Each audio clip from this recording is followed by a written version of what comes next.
Welcome to my world. 2 escargot, pate, frise, 2 green salads. Okay, man, it's here. Lamb chop, steak frites. Shouldn't you be doing something? 2 smoked filet and a pepper steak.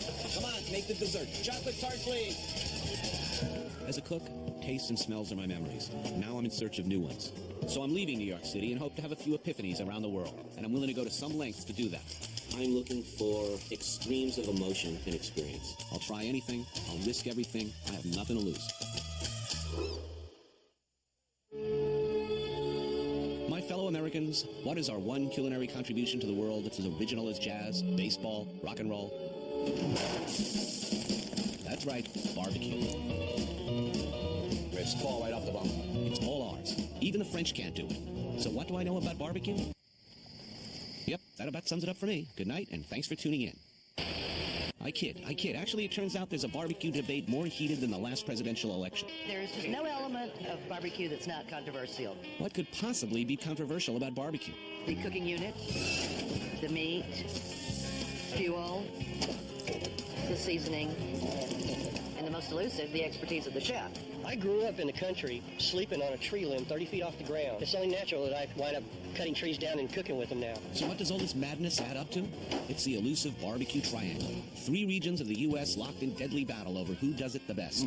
Kansas City. Can't say it's barbecue capital of the world. Texas. Oh, this is going to be Texas-style barbecue, but, just be sure that you like it. And North Carolina. Everyone has their special secret, so, we got ours. Never fear. I, your intrepid host, will investigate. I probably shouldn't wear my white linen suit when eating here. Yeah. First assignment, Kansas City.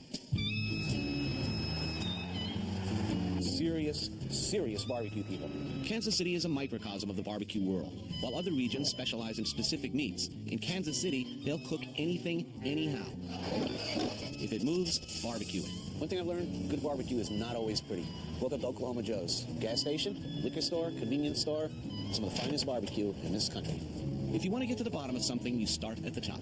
So I make a dinner date with Carolyn Wells, Executive Director of the Kansas City Barbecue Society. What should I order here? My favorite menu item is the Carolina pork sandwich, which is a pulled pork sandwich with slaw on top, served with Bubba sauce, but their ribs are great, and I think they're cooking up some burnt ends just for you. Burnt ends, beef brisket. What is a burnt end? A burnt end is the charred part of the brisket after it's cooked that they used to throw away. Only in Kansas City that I know of have they really become menu items. Here they collect them all week so they can offer them one night during the week. Oh, wow. Now, this is criminally good. Flavor of the yin-yang is great. So are there barbecue nerds? Absolutely. Complete with the plastic things in the pocket with meat promoters sticking out. Who makes the best barbecue? Well, Kansas City, of course. A bold claim. In order to properly evaluate, I need to find someone in the trenches. A fellow chef. Sunday afternoon in Kansas. We're here to talk about barbecue with the world-recognized Grandmaster Authority on the subject, Kansas City barbecue, Paul Kirk, known as the Baron of Barbecue. I'm searching for that ultimate barbecue. I've never found it. Paul Kirk is like a barbecue prize fighter turned manager. He won loads of international competitions, and now he trains rookies. I decide to investigate, even if it means I gotta do a little work, maybe get my hands sticky. Here's apron time for you. Jesus, am I putting on weight? Okay, what I have here, 3 briskets. I want to know which one you would pick and why. I like the feel and the look of this guy. Nice fat layer, nice conformation and shape, and I'm expecting that'll be a nice mix of fat and lean. So how'd I do? Very good. I'm going to show you how I trim them, and then I'm going to let you trim the other one. I'm going to try to trim down to 1/4 to 1/8 of an inch of fat. Now you get to do it. Time to show Paul a little classically trained technique. Take off some of this fat, huh? I know what I'm doing. I'm standing back. Yeah, you see me aiming at something good. Stop me. All right, boss, how'd I do?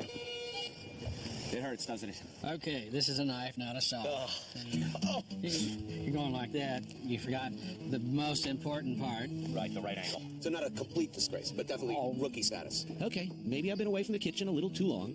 No, that's very good. Okay, we're going to season these up. All right. Season salt, celery salt, onion salt, garlic salt. That's a basic rub. Now I tell my students, add your signature. Pick out 3 seasonings. Some examples of seasonings that people might use without being silly would be coriander. Coriander. Oh. I saw that in your book. No? Oregano, cumin, allspice. Got the wrist action down better than I did. Now that I've shown Paul a thing or two, it's time to put the brisket in the cooker. Oh, there he is. Now, how many hours are we talking about? We're talking probably, since it's certified Angus, probably 14. 14 hours? I don't think we'll be seeing barbecue brisket on Iron Chef anytime soon. That's one of the great things about barbecue is that it is the absolute antithesis of fast food. It's 15 hours, nice and moist, juicy. That's beautiful. See, now here's a good smoke ring. Good color, good penetration. It's moist, too. Yes. Beautiful. And there's bread. Fix yourself a sandwich. Will do. Sauce or not sauce? One with sauce, one without sauce. It's simple. It's about perfect. You know, try a little with sauce. Tough call. Oh, it is. Really is. This stuff is so good, I'm ready to vote Paul Kirk into the White House. But it's not all about the chef, is it? This does not look like a backyard grill. Does it? No. Now, that's an $8,000 pit. I designed this in close pits down in Texas, built it for me. One thing I'll say about David is, first of all, you go around to all the different pits around. Look at the workmanship. So we're talking real craftsmanship here. Yeah. Just when you think you've seen it all, $8,000 barbecues? This will require further study. Looks like I'm off to Houston, Texas. From Kansas to Texas. You think there's some hard and fast rules, individual way they do things in certain states. And I gotta tell you, I'm getting pretty confused. But one thing I'm not confused about is who builds, designs, and constructs the best pits, maybe in the universe. This is the man, Dave Close. And what's that grinding sound in the background? That's the making of It's a bunch of guys making metal stuff, you know. It's not safe around a welder. No kidding. This place looks like an episode of Monster Garage and a Boeing plant all rolled into one. If you think a pit is just a hole in the ground, think again. And I honestly believe we make some of the highest quality and best engineered pits in the world. And I won't stop until I've made something out of everything in the planet Earth. You don't want to park a car next to us, trust me. Okay, so you're in the market for a barbecue pit, and you show up here. Dave is willing to custom design a pit for your individual needs. Your military kitchen coming up short on appliances? This is bulletproof glass? Yeah, this is the phone booth that was in the war in Sarajevo 3 years ago. These in the car pits where you're building a police car into a barbecue pit or something, the danger of that is that you never know. Right. You don't know if the glass is going to explode. Perhaps you're tough on appliances and require a more durable model. This is solid. You make solid objects. I can actually fire a 357 Magnum in this. You've tried that? Yes, I have. I shot everything inside. Maybe you're a hungry cosmonaut looking for a Dave Close encounter. I was working at NASA for years, and the administrator of NASA's a woman. I told her I wanted to pit on the moon. She said, why? Why do you want to pit on the moon? I said, because when the Russians or anyone else land, I want them to see the world's first close interplanetary grill. Maybe you desire a simpler model, but souped up with all the extras. Gas injected with a burner on the side. Very small smokestack in it. Adjustable fire rack, ash pan. Maybe you're thinking, I've got too many kitchen appliances. I need to simplify. Now, this is a 14-foot beer bottle. In the neck is an actual 3-gallon pony keg with a beer tap right here. You just take this to your house, pull it up, light it, pull out a couple of cases of beer. The whole block will shut down and have a party. No matter what your needs, you never leave the lot without taking a test drive. These are sausage stuffed and bacon wrapped quail. These things are spectacular. Now, this is the good stuff. This is my signature dish. This is actually 8 to 10 count tiger shrimp that are stuffed with stone-claw crab meat, wrapped with a maltized chicken tender, wrapped in maple smoked bacon and soaked in Cabernet Sauvignon overnight. This guy is full of surprises. I thought he was going to pull out some carbonized hot dogs or something. This is an amazing dish. You cannot mess this up. If you do it bad, it's incredible. If you do it right, it'll take the top of your head off. Give that a shot. Yeah, look at that. Okay, this is amazing. You gotta try this quail, though. Oh, you're not kidding. This is spectacular. Wow, it's beautiful. This has got to be illegal somewhere. Oh, yeah, that's way too good. I think I'm on the Atkins diet. That's like all meat, right? I haven't seen a vegetable in like 3-4 days. Man knows how to cook. It's not just food. It's not just a lifestyle. It's a calling. And It's an illness. Well, at least I didn't try cobra heart, you know. I heard you almost got ate by a lion in Africa. No, that's next season. So Texans can make barbecue pits. But can Texans barbecue? Dave says he knows a place where they make some of the best ribs and brisket in the nation. So, yeah, where are we, Dave? Yeah, we're at Roy Burns Barbecue. It's been here about 30, 35 years. Some of the best barbecue in Houston. I just wanted Tony to try it and see how real Southern hospitality and quality last, you know. Southern hospitality? Good Lord, it looks like a decent sneeze would level this place. That doesn't seem to stop the customers. People come from all over Houston, southwest side, east side, everywhere. They drive in traffic to get over here to eat this barbecue. That is definitely an endorsement. If you're willing to suffer for good food. And he's probably got a sauce that he wouldn't give up if you put a gun to his head. You know? You don't got a gun?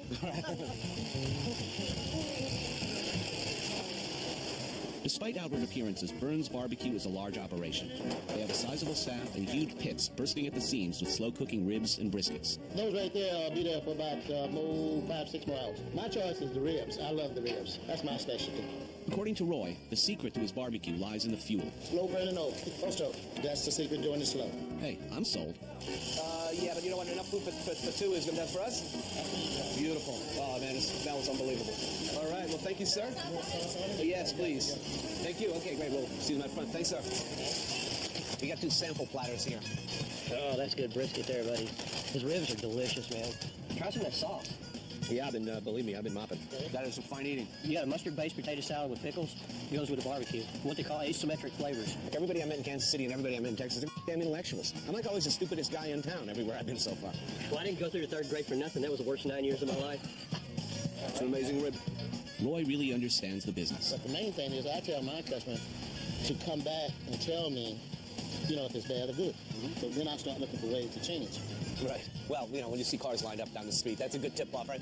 Limos, Cadillacs that pull up here, man. You never know who's getting out. Burns' place may not get a 30 for decor from the Zagat's anytime soon, but Roy has mastered the golden rule: make good food. So if you're on a quiet rural road in Houston and you see a huge line, get in it. You may just get to try one of the tastiest secrets in America.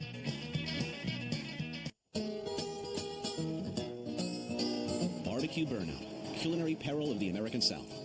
Happily, I find myself at the final stop of the barbecue triangle.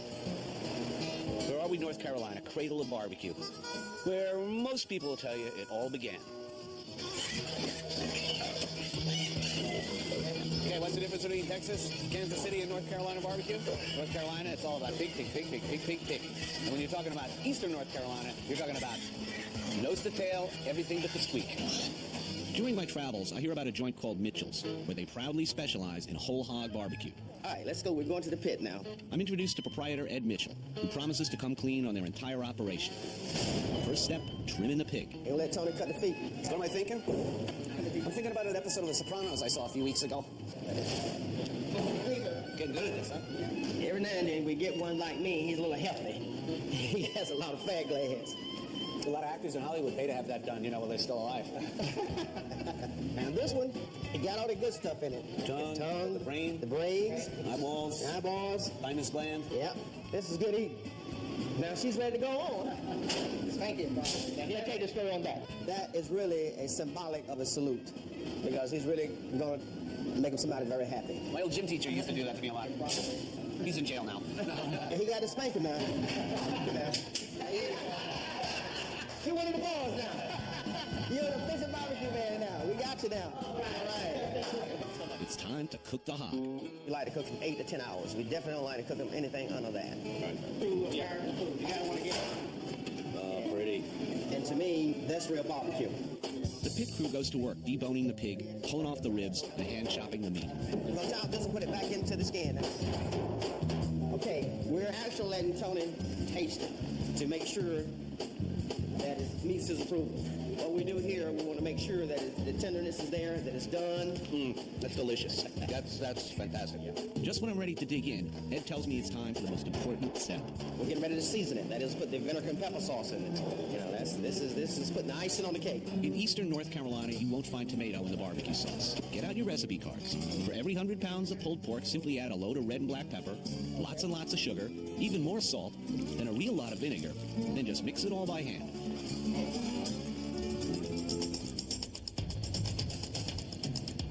But it's not that easy. It's serious business. Add a bit more salt. A little bit of white gold sugar. Did you put the crushed red pepper in there? Yeah, a little tad too much vinegar.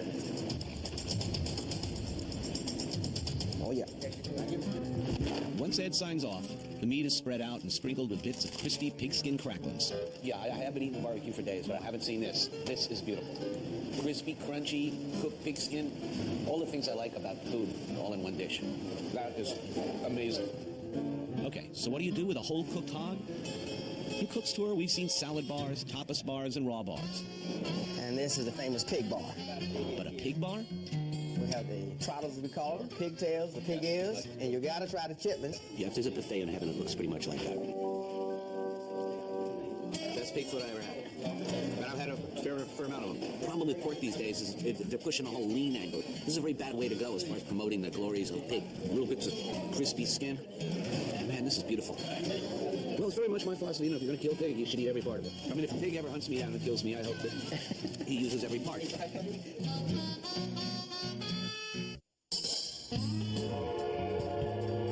Just when I think my investigation is over, I discover barbecue has battles within battles. Turns out in North Carolina, there's a barbecue civil war. Okay, when you're talking about barbecue in North Carolina, you're talking about, well, two major significant styles. You got your East North Carolina barbecue, which is kind of a vinegary whole hog thing, and you got your Western or Piedmont Lexington style barbecue. And representing the West Side are Bill Eason and Jim Tabb. Even in a real war, these guys would be useful. Jim is an ex-pilot, and Bill is an expert in blowing stuff up. But in the barbecue war, they're generals. I asked them what defines their territory. Is it true what they say? Is it about shoulder here? Shoulder. Pretty. And shoulder is a juicy piece of meat. It's got more fat in the shoulder than the ham. Okay. Strategy number 1, moist shoulder meat. Yeah, let's throw it on the grill. Strategy numar 2. Direct heat. As far as we're concerned, direct heat is the way to cook. That's right, direct heat. Instead of a separate firebox, these guys cook right on top of the flame. About how long will these go? Anywhere from 12 to 14 hours. Just fire them up. But it still takes 14 hours. The smoke's rolling now. You ready, Tony? That's pretty. Could someone hand me a knife? I know we won't need a knife. I'm furious if you need a knife. Okay. If you need a knife, you got roast pork. Right. See, it's just coming off the bone. No reason to fret. Looks like the knife will not be needed. Knife will not be needed. We're talking pulled pork. This is pulled pork as is. Looks mighty good. Yeah, you can't resist it. Go ahead. What are we talking about? This is your sauce right here. What do you do around here? You dip or you dress? We're going to dip it the knife. Okay. Hell with decorum. Dip. Hey, hold on here. We're in North Carolina, and this sauce has tomatoes? Traditionally, the people in Eastern Carolina thought tomatoes were poisonous. As they came west, they began to add tomatoes. Tomato. Tony, what we got here is some pulled shoulder, some red slaw, and hush puppies. Perfect. That's what it's all about. Piedmont style barbecue. I like it here. I like it here a lot. This is great. I'm getting the idea that barbecue is an endless learning process. And I'll be the first to say, we don't know it all, but we feel like we do it in North Carolina like it was originally did. We were barbecuing, and those people in Texas were chasing cows. So, I've searched far and wide for America's best barbecue. Apologies to Memphis and St. Louis. What is my one absolute conclusion? Barbecue is not a cuisine, it's an obsession. But the barbecue debate should make us all proud. Barbecuers are free-thinking individualists. So show the world what you're made of, America. Put on that apron and light up those barbecues from sea to shining sea. Now, where can I find a salad bar?